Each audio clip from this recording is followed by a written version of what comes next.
I am the youngest elected official in New York City. The humiliation of a street encounter is no abstraction to me. It is a pain that I have felt deeply and repeatedly in my own life. I know from my own lived experience, as well as from years of negotiation, that Intro 182 will improve the kind of street-level policing that I painfully experienced as an adolescent and as an adult. Intro 182 is the most comprehensive police reform that the City Council has ever undertaken. Never before has the City Council set standards of accountability and transparency aimed at improving the everyday street encounters between police and civilians. Intro 182, once enacted, will require every single officer to have a business card. The business cards will include the name, rank, shield number, and command of the officer. It will include the number to 311, where a civilian can go to express concerns, compliments, or complaints about the conduct of an officer. It will include the website where a civilian can go to request video footage of the street encounter. Every officer will be required to provide a business card upon request in every single interaction. Every officer will be required to provide a business card proactively, regardless of request, in every Level 2, Level 3, and Level 4 interaction. Level 2 interactions consist of investigatory questioning based on a suspicion of criminal activity. Level 3 interactions consist of stop, question, and frisk.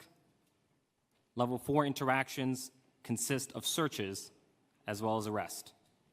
These are the most intensive and intrusive interactions that have been the subject of most civilian complaints. Asking for an ID card in the midst of an escalating encounter runs the risk of deepening tensions. The point of Intro 82 is to demand proactive identification as a means of de-escalating the very street encounters that do escalate. When a street encounter escalates to the level of accusatory questioning, or escalates to the level of stop, question, and frisk, or escalates to the level of a search, that encounter immediately will become subject to a proactive ID requirement. Intro 182 proactively de-escalates that which escalates. The historical context here is worth considering. The Right to Know Act was originally part of the Community Safety Act, which emerged against the backdrop of stop and frisk policing.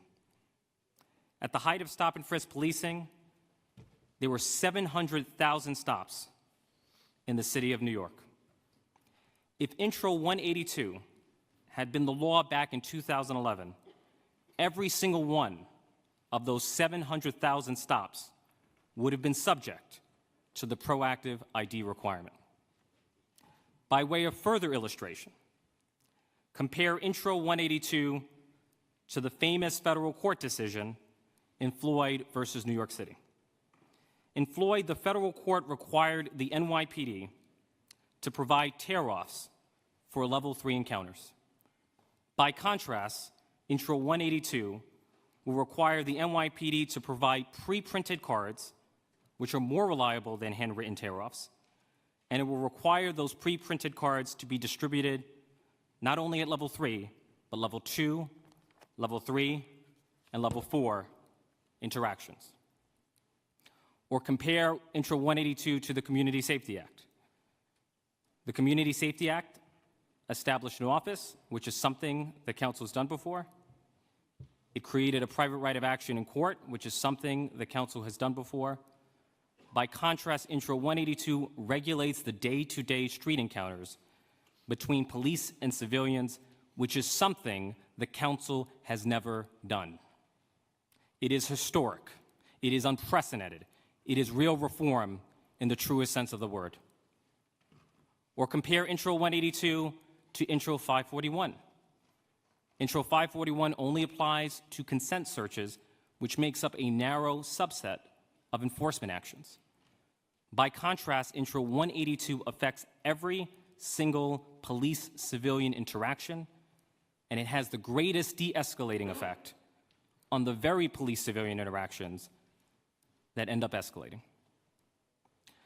There are those who might be wondering why I've chosen to proceed with a compromise. Why did I not discharge? Or why did I not delay the bill into the next legislative session? Here is the reason I chose compromise. Progress in the present does not foreclose the possibility of even more progress in the future. If there are imperfections in Intro 182, there is nothing in the compromise that prevents a new council member from introducing a new bill aimed at correcting those very imperfections. Progress is a floor, not a ceiling. It is a foundation on which to build deeper reforms in the future. Here's the reason I decided against delaying Intro 182. Young people of color who live the reality of street encounters every day cannot afford to wait. The young people of color I know cannot afford to be delayed by the purity of politicians and advocates who can afford to wait.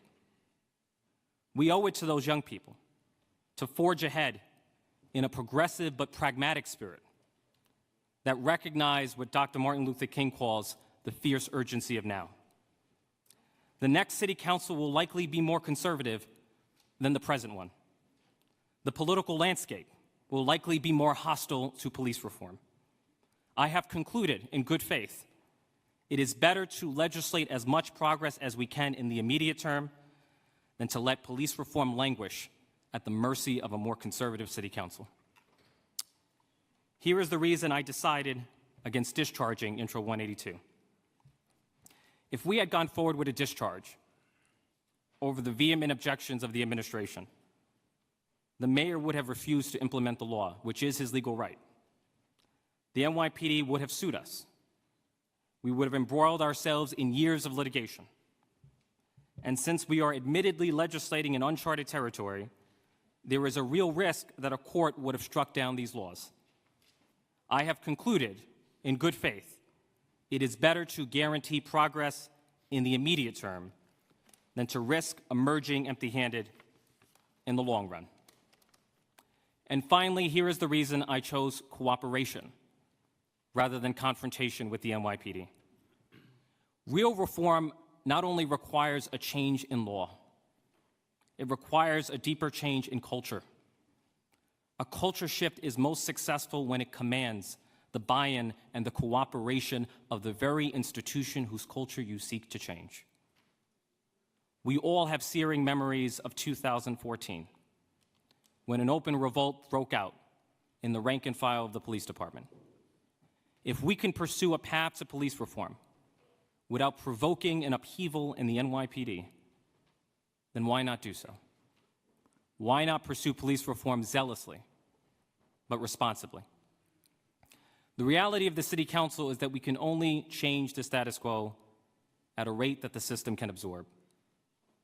And the reality is that we as council members cannot implement our own laws. We are inevitably dependent on agencies like the NYPD for the implementation of our laws, and that inevitable dependency demands compromise and cooperation.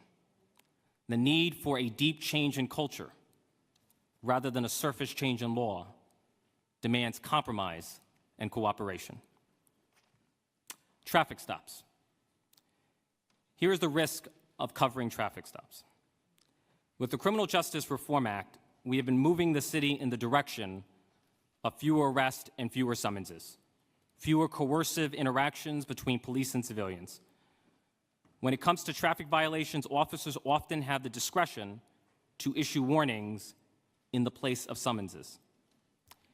If you require officers conducting traffic stops to proactively provide a business card that contains a number that you can call to complain about them, the PBA will likely direct their officers to issue formal summonses instead of informal warnings in order to maintain an official paper trail that protects them from litigation.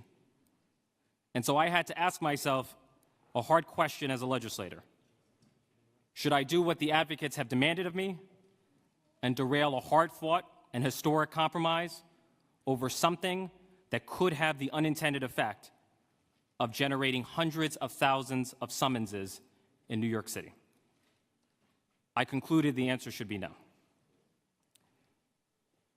Even though about a year ago, I stood firmly and forcefully in opposition to the administrative agreement that the Speaker negotiated, I've come to realize the wisdom of the Speaker's long game. She has taken an approach that, in the words of Theodore Roosevelt, speaks quietly but carries a big stick. An approach that eases the NYPD, an entrenched institution if there ever was one, into an ever greater acceptance of reform. The city is better and fairer because of the Speaker's patient but persistent advocacy. And when the Speaker brokered the administrative agreement, there were those who predicted at the time that proceeding with the agreement would make it harder to pass the Right to Know Act. But experience tells us that this simply has not been so. The administrative agreement made it easier to pass the Right to Know Act. And passing the Right to Know Act, even in the present form, will make it easier to progress even further in the future. I will end on these final notes. Advocates for police reform have every right to expect a seat at the table. Advocates have every right to make their voices heard, even loudly and vitriolically.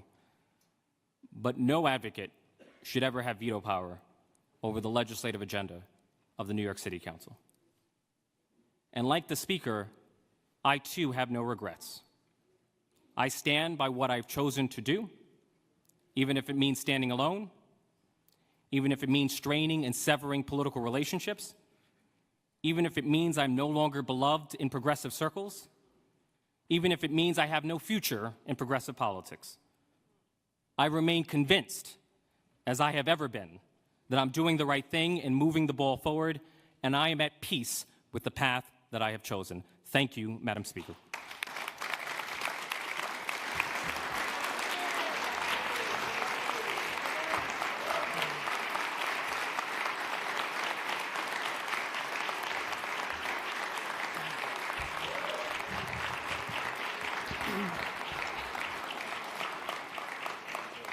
Quiet in the chambers, please. Quiet in the chambers.